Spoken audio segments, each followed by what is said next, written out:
Hello everyone, मैं आपका स्वागत करती हूँ सीवीटी हिंदी हब में। तो आज के सेशन में हम बात करने वाले हैं आपके यूजी में अविकारी शब्दों के बारे में। लास्ट क्लास में हमने विशेषण पढ़ा था, जो आपके शब्द विचार के अंतर्गत जो विकारी और अविकारी आता है उसमें से विकारी वाले हिस्से को कंप्लीट करता है। और आज के सेशन में हम बात करने वाले हैं आपके अविकारी शब्दों के बारे में, यानी अविकारी क्या होते हैं। तो सबसे पहले ना हमें ये समझना है ये अविकारी वाला सिस्टम क्या है। तो अगर हम बात करें तो ये क्या है, अविकारी, ठीक है। अब इस अविकारी को अगर हम ब्रेक करेंगे तो क्या बनेगा बच्चे, यहाँ पे हो जाएगा अ और प्लस विकारी, ठीक। अब ये विकारी क्या थे, वो थे जो परिवर्तनशील थे, यानी जिनमें परिवर्तन होता था उन्हें हम क्या कहते थे, उन्हें हम कहते थे कि वो विकारी शब्द है। और यहाँ पे अ लगा हुआ है, इस अ का क्या मतलब निकाला था हमने, इस अ का मतलब होता है अभाव। अब इस अभाव का मतलब क्या हुआ, अगर मैं इसे अटैच कर दूं उसके साथ तो क्या बनेगा, परिवर्तनशील शब्द, उसमें उनका क्या है, अभाव है। यानी कि क्या है, वो क्या है, उस वो जो है उसमें परिवर्तन नहीं हो रहा है, यानी कि उसमें कमी किस बात की है कि वो परिवर्तनशील नहीं है। तो ऐसे शब्द जो परिवर्तित नहीं होते हैं, जिनका रूप लिंग वचन पुरुष काल के अनुसार परिवर्तित नहीं होता है, उसे हम क्या कहते हैं, उसे हम अविकारी शब्द कहते हैं। अब यहाँ पे इतनी बातें तो समझ में आ गए कि अ का मतलब अभाव हो गया, विकारी का मतलब हमने परिवर्तनशील समझा है या परिवर्तन समझा है, और दोनों मिला तो अविकारी यानी ऐसे जो परिवर्तित नहीं होते हैं। इतनी बातें हमने समझ ली, यानी इतनी चीजें हमें समझ में आ गई है। अब हम अगर समझने की कोशिश करें तो हमने इससे पहले जब पढ़ा था तो संज्ञा पढ़ा, संज्ञा में जितने भी आपके नाम आते हैं वो आ जाते हैं। हमने सर्वनाम पढ़ा, सर्वनाम में क्या होता है, आपके नाम के स्थान पे जो शब्द आते हैं उनको हम सर्वनाम कहते हैं। उसके बाद हमने क्रिया पढ़ा, आपके द्वारा जो भी कार्य संपन्न किया जाता है उसे हम क्रिया कहते हैं। उसके बाद हमने विशेषण पढ़ा, क्या, जब विशेषता बताई जाती है तो वो क्या हो जाता है, विशेषण हो जाता है। अब यहाँ पे इतनी चीजें हमने समझ ली थी। अब अगर मैं राम बोलूं और अगर मैं सीता बोलूं, ठीक है, अब मेरी क्रिया राम के अनुसार जाएगी क्योंकि ये पुल्लिंग है, और मेरी क्रिया सीता के अनुसार जाएगी क्योंकि ये स्त्रीलिंग है, ठीक है। इतनी चीजें हमें समझ में आ गई, ठीक है। अब अगर हम बात करेंगे सीता अच्छी लड़की है तो क्या हो गया, ये जो लड़की है ये किसके अनुसार गया, यहाँ पे लड़की स्त्रीलिंग के अनुसार गया। और वही राम के लिए क्या हो जाएगा, लड़का, यानी कि ये जो लड़का शब्द है ये आपका पुल्लिंग है, और ये अगर लड़की शब्द है तो क्या हो जाएगा, ये आपका स्त्रीलिंग है। अब यहाँ पे ये दोनों चीजें आपको बता रही हैं कि ये ऐसे शब्द जो परिवर्तनशील हैं, यानी पढ़ता है पढ़ती है हो जाएगा, ठीक है, अच्छा है अच्छी है हो जाएगा। यानी ये चीजें आपको कंफर्म है कि हम ऐसे शब्द आएंगे तो हम उन्हें क्या कह देंगे, उन्हें हम विकारी शब्द कह देंगे। अब अविकारी किसे कहेंगे, तो अगर मैं बात करूं तो यहाँ पे अगर हम कुछ शब्दों को लेते हैं, जैसे आपका हो गया और, ठीक, एवं, तथा, किंतु, परंतु, लेकिन, आगे, ये ऐसे शब्द हैं जो क्या है, परिवर्तनशील नहीं है, यानी इनमें परिवर्तन नहीं होता है। अब आपके दिमाग में अगर आ भी रहा है कि कैसे ऐसे मान ले, तो हम सिंपल सा एक फंडा अपना सकते हैं। जैसे हमने कहा कि लड़का और लड़की, लड़के का, लड़के जो लड़का शब्द है इसका हमने क्या किया, स्त्रीलिंग में किया तो लड़की हो गया। हमने वचन बदला अगर तो लड़का का लड़के हो जाएगा। क्या हम इसमें से किसी एक भी शब्द के रूप में परिवर्तन कर सकते हैं, यानी वो लिंग के अनुसार, वचन के अनुसार, कारक के अनुसार क्या परिवर्तित तो हो सकता है, ये अब हमें जानना है। तो हम सबसे पहला प्रयास क्या करेंगे, वचन के अनुसार देख लेते हैं। अगर और है तो क्या वचन के अनुसार, यानी कि हम अगर बहुत सारे की बात कर देंगे तो औरों थोड़े हो जाता है। अब वो वाला मत अप्लाई कीजिएगा, जो गानों में आपके लाइंस आते हैं उस पे मत जाइएगा, क्योंकि जब हम गद्य पढ़ते हैं तो हम मानकर चलते हैं कि हम ग्रामेटिकली यानी व्याकरणिक जो त्रुटियां होती हैं वो नहीं करेंगे। इसीलिए जब आप हिंदी में आंसर लिखते हो, जब हम लघु उत्तरीय या फिर दीर्घ उत्तरीय आंसर लिखते हैं तो हमारे मार्क्स किस पे कटते हैं, हमारे स्पेलिंग मिस्टेक्स पे। अब ये इंग्लिश में स्पेलिंग मिस्टेक समझ में आता है, हिंदी में स्पेलिंग मिस्टेक्स कैसे हो सकते हैं? तो वो आपकी मात्राएं होती हैं, या फिर आपके शब्द का जो आपने इस्तेमाल किया है वो सही है या नहीं, वो शब्द है भी या नहीं, इस वजह से आपके नंबर कट जाते हैं। जैसे हम मैथ सॉल्व करते हैं तो हम कहते हैं ना कि यहाँ पे नंबर हमने गलत रखा तो हमारा आंसर जो है वो गलत आ गया। अब अगर उसी तरीके से हम हिस्ट्री में आंसर लिखे मान लो, तो हिस्ट्री में अगर हम आंसर लिख रहे हैं तो उसमें हम अगर व्याकरणिक त्रुटियां कर रहे हैं तो हो सकता है कि आपका टीचर इस बात पे ध्यान दे कि अगर हम पानीपत के युद्ध का वर्णन कर रहे हैं तो वो उस स्टोरी को समझे। मतलब अगर उसमें कुछ गलत लिखा गया है, अशुद्ध है, तो शायद इग्नोर कर दे। लेकिन जब हम हिंदी की बात करेंगे, हिंदी में अगर कोई सवाल का जवाब लिखा जा रहा है, या फिर अगर आवेदन पत्र लिखा जा रहा है या निबंध लिखा जा रहा है, तो हम ये तो ध्यान देते हैं कि फॉर्मेट क्या है, बट खुद सोचो ना निबंध में क्या फॉर्मेट हो सकता है। तो ऑब्वियसली किस बात पे फोकस होगा? फोकस हमारा इस बात पे होता है कि बच्चा कहाँ त्रुटि कर रहा है लिखने में। ठीक है, तो वो जो आपके गद्य होते हैं वो क्या होता है, वो आपके लिए इंपॉर्टेंट होता है क्योंकि वहां पे व्याकरणिक त्रुटियां नहीं कर सकते हैं आप। लेकिन वहीं पे अगर हम पद्य की बात करें, यानी कविता की बात करें, संगीत की बात करें, तो वहां पे जिस भी शब्द का इस्तेमाल हो रहा है वो क्या होता है, अपने भावनाओं को व्यक्त करने के लिए किया जाता है। यानी कि आप अपनी भावनाओं को व्यक्त करने के लिए इन शब्दों का इस्तेमाल करते हैं जो कि व्याकरणिक दृष्टिकोण से शुद्ध नहीं होते। ठीक है, जैसे हमें क्या औरों ने कहा, नहीं हमें अपनों ने लूटा औरों में कहा दम था, ये वाली जो लाइन है, मैं मतलब कितनी अच्छी हूँ इसमें तो आप समझ गए हो। खैर तो अगर हम बात करें तो ये जो पंक्ति है ये आपके व्याकरणिक दृष्टिकोण से शुद्ध नहीं है, उस विचार पे मत जाइएगा। कभी भी आप अपना स्त्रीलिंग पुल्लिंग समझने की कोशिश कर रहे हो, एक वचन बहुवचन समझने की कोशिश कर रहे हो, तो आप गाना को एग्जाम्पल के रूप में इस्तेमाल मत कीजिएगा। जो आप संगीत सुनते हैं उसको एग्जाम्पल के रूप में इस्तेमाल मत कीजिएगा, क्योंकि उनको छूट है, यानी कि वहां पे वो इस्तेमाल कर सकते हैं। ठीक है, व्याकरणिक दृष्टिकोण से हमेशा गद्य पे आपको ध्यान देना है, पद्य पे आप इग्नोरेंस ला सकते हो, कोई दिक्कत नहीं हो। ठीक है, तो ठीक उसी तरीके से यहाँ पे जो और शब्द है, यहाँ पे ये औरो नहीं हो जाता है। ठीक है, ये और का और ही रहेगा। स्त्रीलिंग कर लो, पुल्लिंग कर लो, सीता और गीता बाजार गई तो सीता और गीता ही हुआ। अगर हमने राम और श्याम बोला तो ये और जो है राम और श्याम बाजार गया, तो ये और बदल नहीं जाएगा, ये औरी और औरा नहीं हो जाएगा, ये और है वो और ही रहेगा, एवं है वो एवं ही रहेगा, तथा है वो तथा ही रहेगा, किंतु किंतु ही रहेगा, परंतु परंतु ही रहेगा। यानी ऐसे शब्द जिनके रूप में कोई भी परिवर्तन नहीं होता उसे हम क्या कहते हैं, उसे हम अविकारी शब्द कहते हैं, और उसके अंतर्गत ये सारे शब्द आ जाते हैं। अब जहां ये मिले आप आराम से समझ सकते हो कि ये क्या है, आपके अविकारी शब्द हैं। ठीक है, इतनी चीजें क्लियर हो गई होंगी।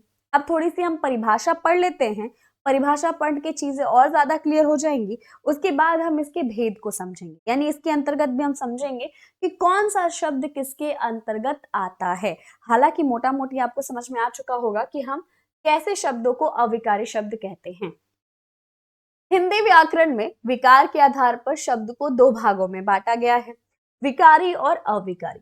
विकारी शब्दों में संज्ञा, सर्वनाम, विशेषण, क्रिया आदि आते हैं, जबकि अविकारी शब्दों के अंतर्गत क्रिया विशेषण, संबंध बोधक, समुच्च बोधक, विस्मय आदि बोधक आते हैं। अविकारी शब्दों को ही अव्यय कहा जाता है। अब यहाँ पे कहा गया है कि अविकारी शब्दों को ही क्या कहा जाता है बच्चे, अव्यय कहा जाता है। अब अव्यय का शाब्दिक अर्थ क्या है? ठीक है, अव्यय का शाब्दिक अर्थ आपको बताना है क्या है। अब यहाँ पे देखो अव्यय, ठीक, अधन व्यय, व्यय मतलब क्या होता है, खर्च होना, खर्च करना, यानी खर्च।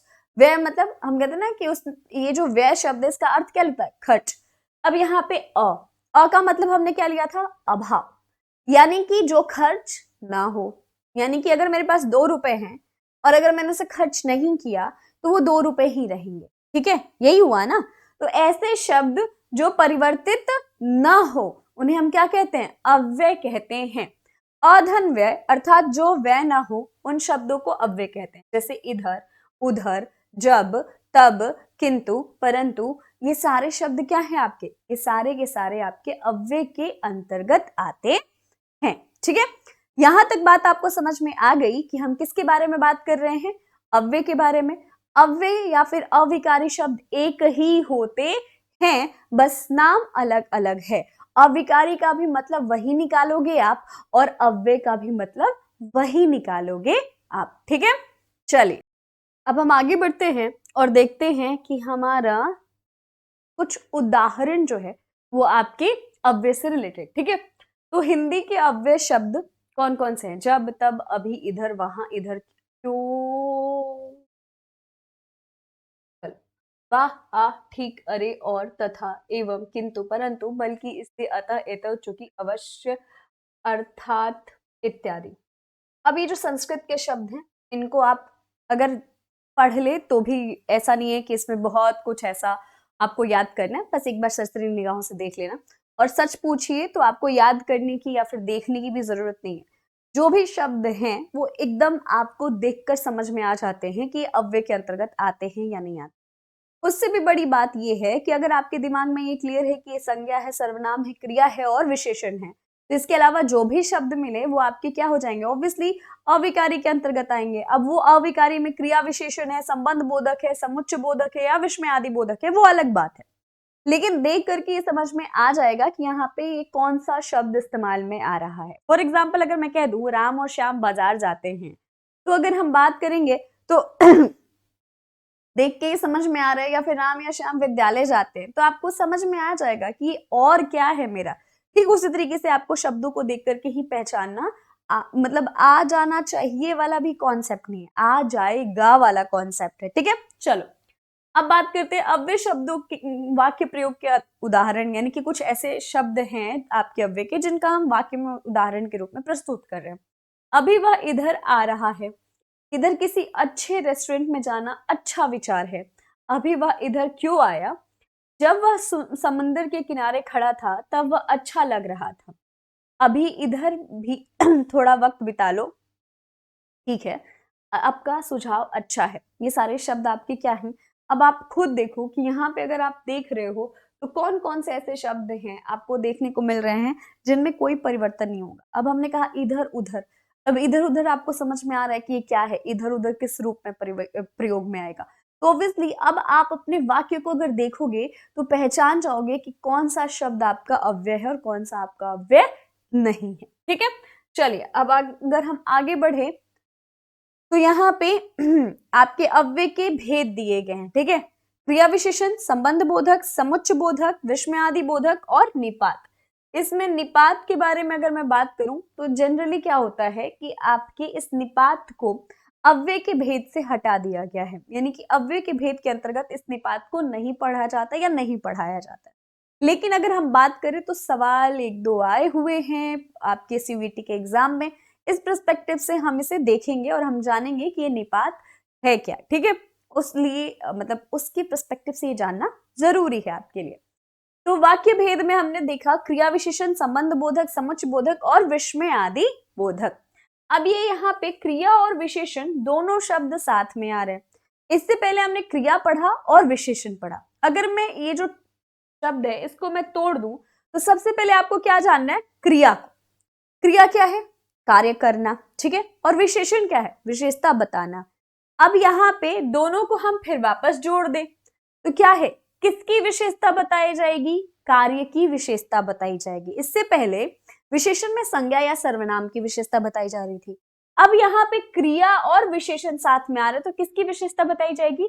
तो कार्य की विशेषता बताई जाएगी। जैसे अगर मैं लिखूं सॉरी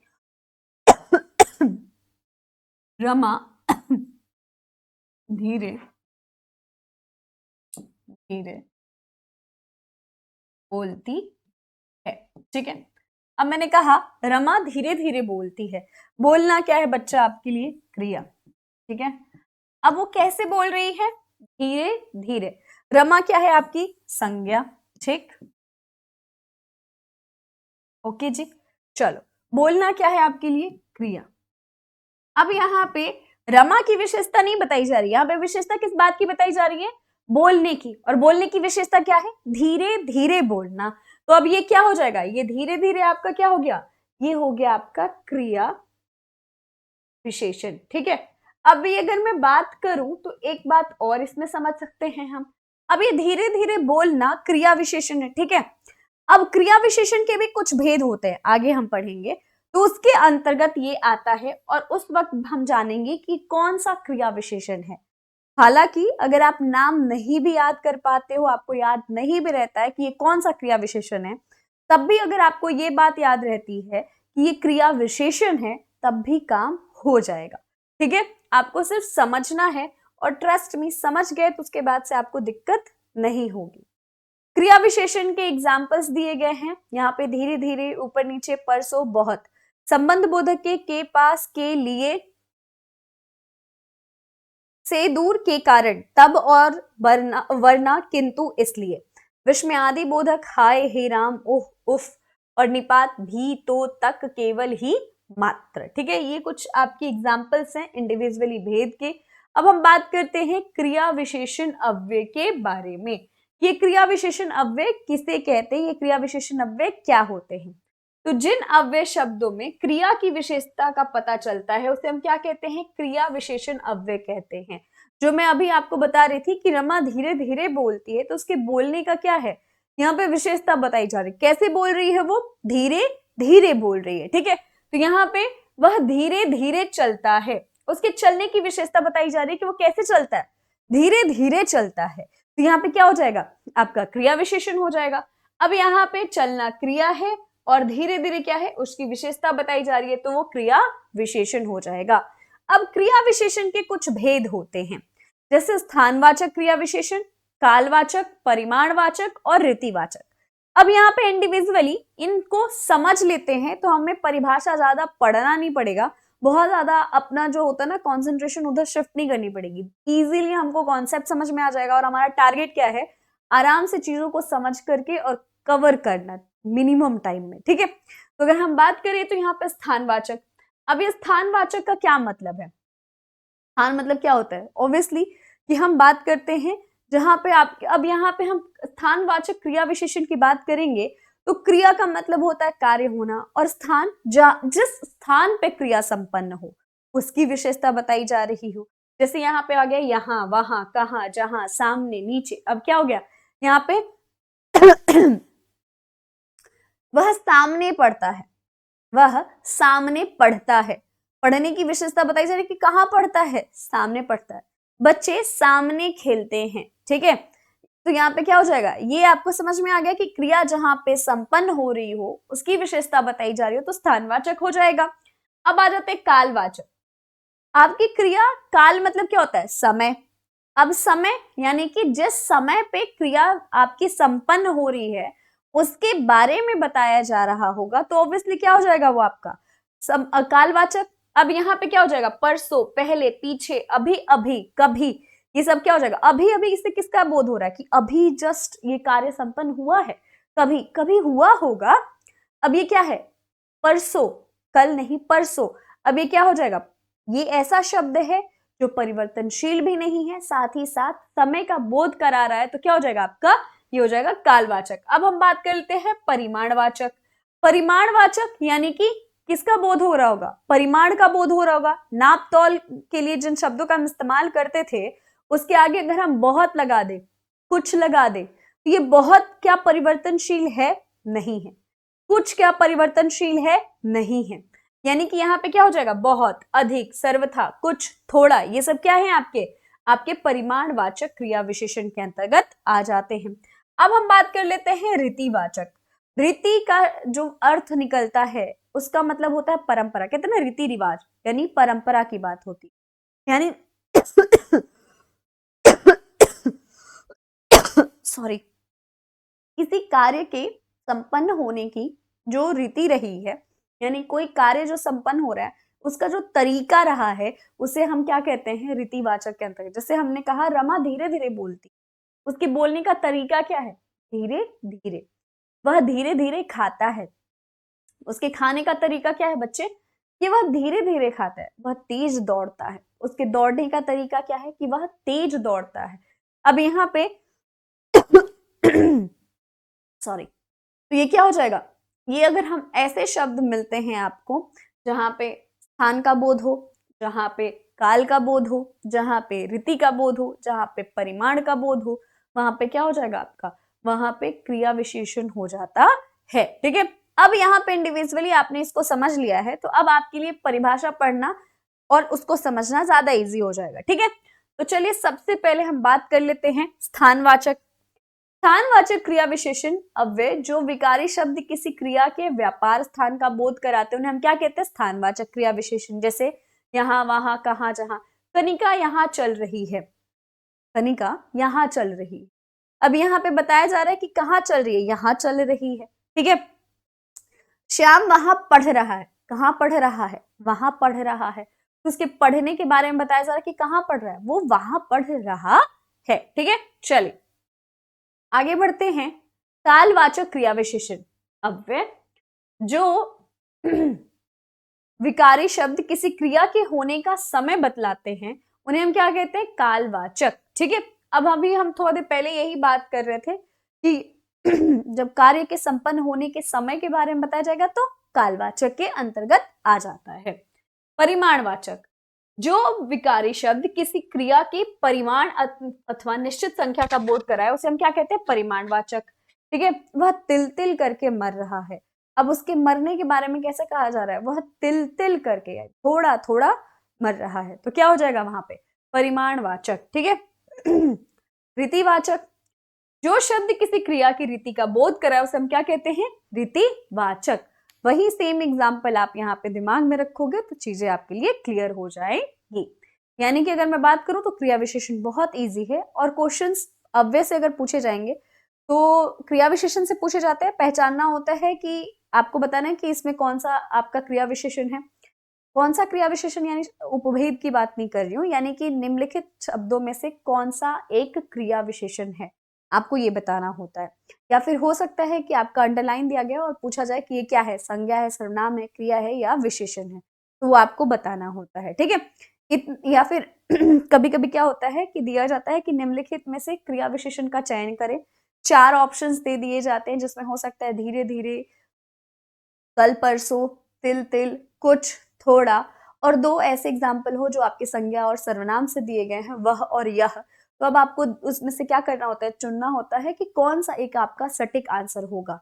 यानी कि 5 में से 3 ऐसे होंगे जो आपके क्रिया विशेषण होंगे, 2 आपके ऐसे होंगे जो क्रिया विशेषण नहीं होंगे। ठीक है, बस इतना ही इजी होता है। आगे बढ़ते हैं। संबंध बोधक अव्यय। नाम से ही समझ में आ रहा है कि किस बारे में बात की जा रही होगी? संबंध स्थापित करने के बारे में। संबंध बोधक यानी कि संबंध का बोध कराया जा रहा होगा। ठीक है, सगे संबंधी जब हम कहते हैं तो हम कहते हैं ना कि हमारे सगे संबंधी हैं, यानी कि हमारे रिश्तेदार हैं। तो हमारे बीच में क्या होता है? रिश्ता होता है। हो सकता है कि वो हमारे बुआ के घर से हो या चाचा जो हैं उनकी चाची के मायके से हूँ, या फिर अगर हम बात करें तो मम्मी के मायके से हूँ। यानी ये क्या हो गया? ये हमारे क्या हो गए? सगे संबंधी। तो संबंध है कैसे? क्योंकि हमारा परिवार आपस में जुड़ा हुआ है। ठीक उसी तरीके से संबंध बोधक है, यानी यहाँ पे भी जो है कोई तो कोई संबंध निकलेगा, तभी यहाँ पे नाम रखा गया होगा संबंध बोधक। अब यहाँ पे कहा जा रहा है संज्ञा या सर्वनाम का अन्य संज्ञा और सर्वनाम के साथ संबंध का बोध कराए उसे हम क्या कहते हैं? संबंध बोधक कहते हैं। अब यहाँ पे आगे की जगह के अनुसार के आगे, अब यहाँ पे एक ही वाक्य में मौजूद, ठीक है, एक ही वाक्य में मौजूद जो शब्द हैं उनका आपस में संबंध स्थापित करने के लिए इनका इस्तेमाल किया जाता है। जैसे राम का घर श्याम के घर के सामने है। ठीक है, हमने कहा राम का घर श्याम के घर के सामने है। अब यहां पे देख लो, राम का घर श्याम के घर के सामने है। ठीक है, अब राम के घर का संबंध श्याम के घर के साथ कैसे स्थापित किया जा रहा है? ये बताया जा रहा है कि दोनों क्या है? एक दूसरे के सामने हैं, एक दूसरे के सामने हैं। यानी इसके माध्यम से आपके वाक्य में मौजूद अन्य शब्दों के बीच में संबंध स्थापित किया गया। इसके अलावा अगर हम बात करें तो बच्चे सामने के मैदान में खेल रहे हैं। ठीक है, अब अगर हम कह दें कि बच्चे सामने के मैदान में खेल रहे हैं, यानी कि क्या हो रहा है कि बच्चे जो हैं आपके यहाँ पे बच्चे उनका संबंध खेलने के साथ और मैदान के साथ स्थापित किया गया, कैसे? के सामने के माध्यम से। तो क्या होगा वाक्य में, जब क्या किया जाए, सबका संबंध स्थापित करने के लिए किसी ऐसे शब्द का इस्तेमाल किया जाए जो क्या है, वो परिवर्तनशील ना हो, उसे हम क्या कहते हैं? उसे हम संबंध बोधक कहते हैं। अब संबंध बोधक को पहचानने में ऐसे तो परेशानियां नहीं होती हैं, लेकिन इसको इजीएस्ट वे में हम ऐसे समझ सकते हैं कि संबंध बोधक स्वतः अपने साथ एक विभक्ति लेकर आता है। यानी कि अगर आप देखोगे तो अधिकांश, अधिकतम क्या होता है, यानी कि आप मानकर चलो कि 99% ये जब भी आएगा अपने साथ एक विभक्ति को लेकर के आएगा। जैसे के आगे, के नीचे। जैसे हमने अगर बात किया, बच्चे मंदिर के पीछे खेल रहे हैं, बच्चे मंदिर के पीछे खेल रहे हैं। अब बच्चों का, मंदिर का और खेलने का संबंध स्थापित किया गया किसके माध्यम से? के पीछे। अब अगर मैं यहां पे लिख दूं कि बच्चे मंदिर के पीछे खेल रहे, ठीक है। अब यहाँ पे के पीछे जो है ये आपका क्या हो जाएगा? अव्यय। अव्यय में भी कौन सा बच्चा? तो संबंध बोधक। संबंध बोधक क्यों हुआ? क्योंकि यहाँ पे बच्चे, मंदिर और खेलना, इन तीनों का संबंध स्थापित किया जा रहा है किसके माध्यम से? तो के पीछे के माध्यम से, ठीक है। तो सिंपल सी बात है कि संबंध बोधक यहाँ पे आपके लिए क्लियर हो गया है, ठीक है। श्याम का घर राम के घर के पास में है। अब यहाँ पे क्या हो गया? पास में है, यानी कि घर के पास में है। पास के साथ क्या आया? के आया। यानी कि जब भी ये इस्तेमाल में होगा संबंध बोधक में, एक तो क्या किया जाएगा, यहाँ पे बहुत क्लियर लिखा हुआ है कि संज्ञा सर्वनाम का अन्य संज्ञा सर्वनाम के साथ संबंध स्थापित किया जाता है, और वो जिन शब्दों के माध्यम से किया जाता है उसे हम क्या कहते हैं? अव्यय कहते हैं। अब वो भी अव्यय कौन सा कहते हैं? संबंध बोधक अव्यय कहते हैं।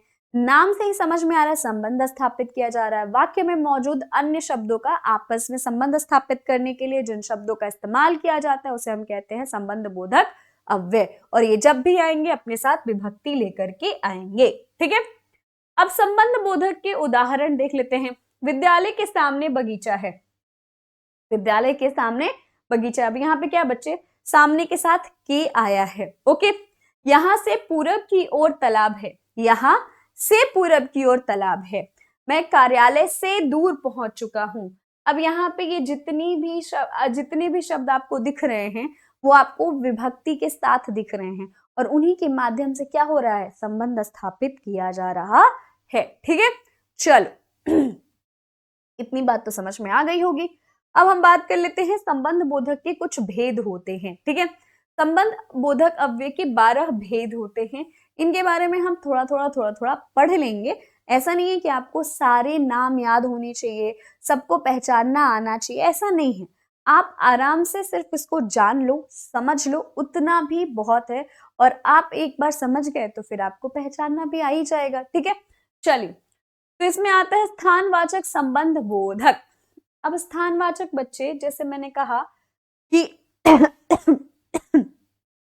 बच्चे मंदिर के पीछे खेल रहे हैं, ठीक है। अब हमने कहा बच्चे मंदिर के पीछे खेल रहे हैं, तो हमने बच्चों के खेलने के स्थान के बारे में बताया, ठीक है। एक तो वो खेल रहे हैं, दूसरा कहाँ खेल रहे हैं? मंदिर के पीछे खेल रहे हैं, यानी कि क्रिया कहाँ संपन्न हो रही है? मंदिर के पीछे संपन्न हो रही है, ठीक है। अब यहाँ पे जब भी संबंध स्थापित किया जा रहा हो और उसमें स्थान का बोध कराया जा रहा होगा तो उसे हम क्या कहेंगे? उसे हम आपका स्थानवाचक कहते हैं, ठीक है।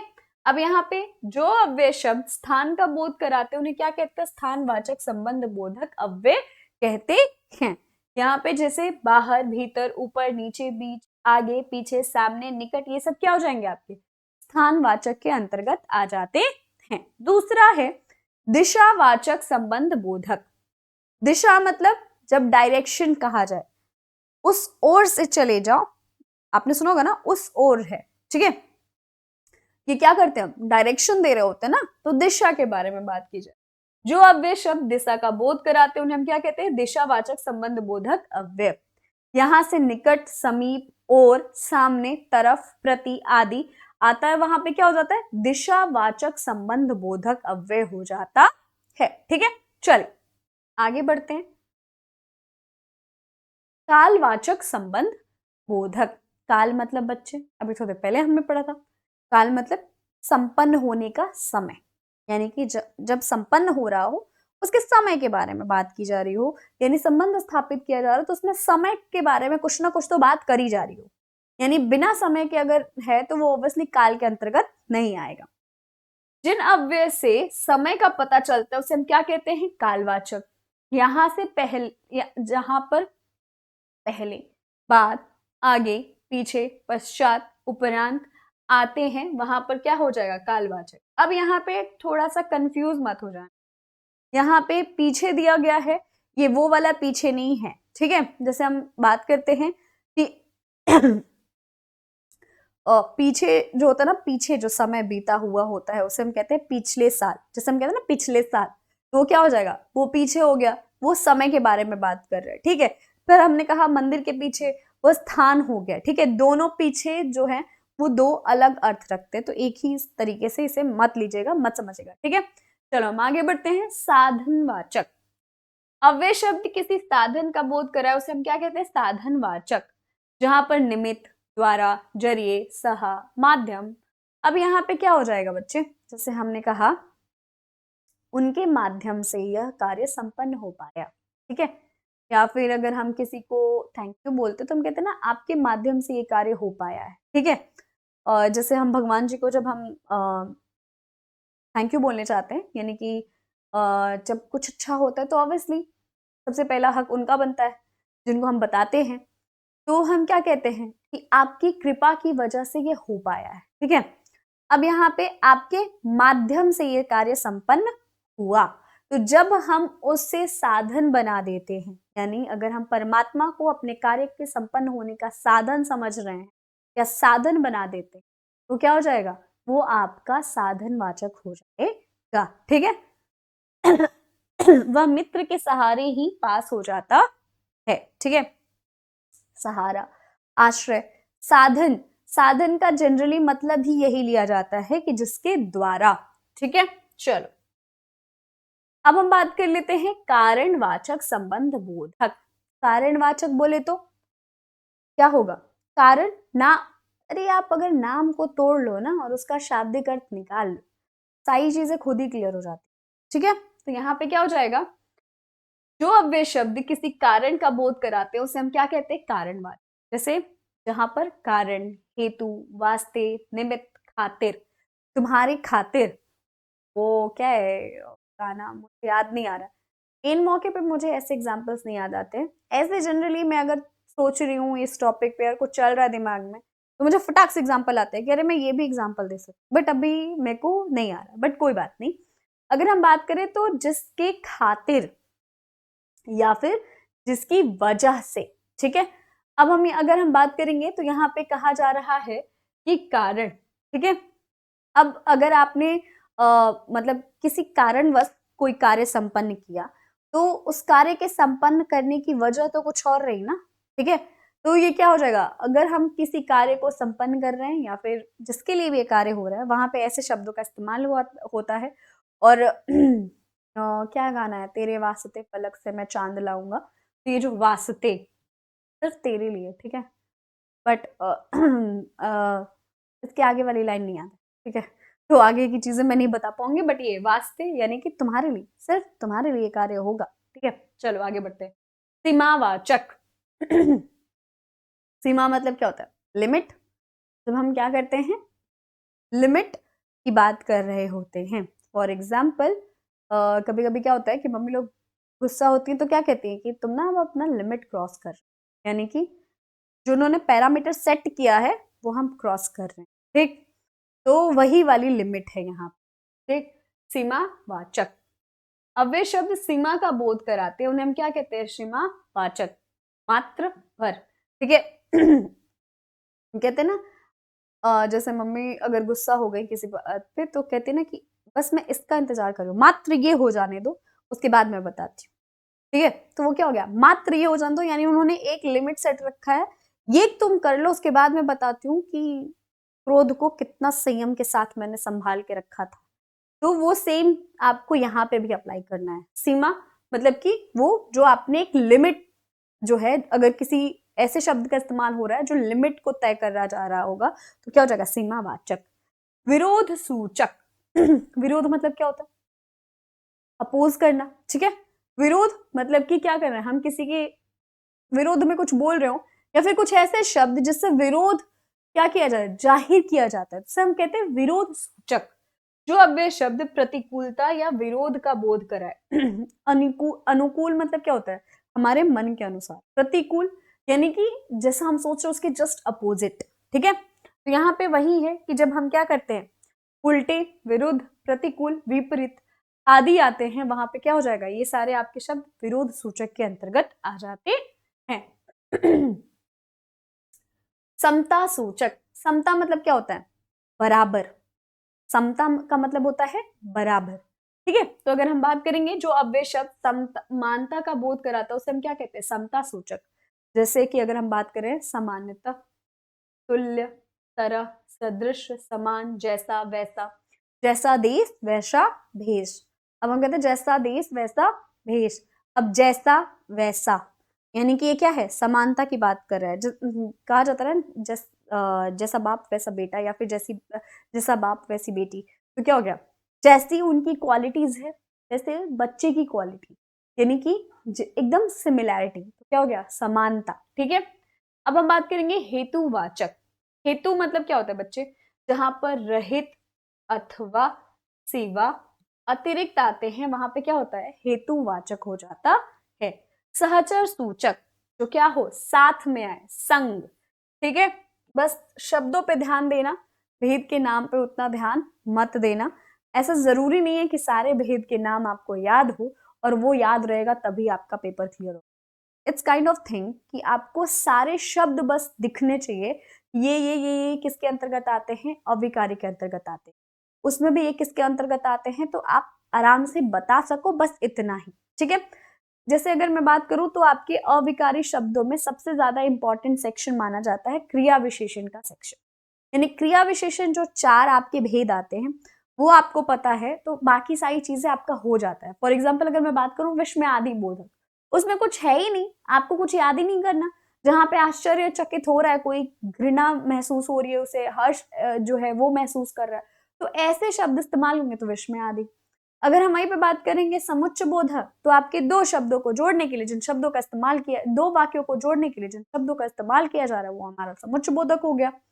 वहीं पे अगर मैं बात करूं संबंध बोधक, तो ऑब्वियसली आपने इतनी सारी टर्मोलॉजी देख ली यहाँ पे, तो कंफ्यूज हो गए होंगे, पर करना कुछ नहीं, आपको पता है कि जहां पे इस्तेमाल हो रहे होंगे वाक्यों में, एक ही वाक्य में मौजूद होगा, और बाकी सारे शब्दों के अंतर्गत इनके संबंध को स्थापित किया जा रहा होगा। सबसे अगर कहा जाए इंपॉर्टेंट वो क्रिया विशेषण, क्यों, क्योंकि इनके 4 भेद जो हैं यही बस होते हैं जिन पे आपके सवाल ज्यादा पूछे जाते हैं, या फिर जहां से एक्सपेक्टेशंस हमारी ज्यादा होती हैं। हालांकि हम एनटीए को डिफाइन नहीं कर सकते, आपको भी पता है, हमें भी पता है कि एनटीए कभी भी कुछ भी करता रहता है और कर सकता है। ठीक है, तो अगर हम बात करेंगे विषयवाचक, तो जहां पर विषय, बाबत, लेख आदि हो वहां पे क्या होता है, विषयवाचक।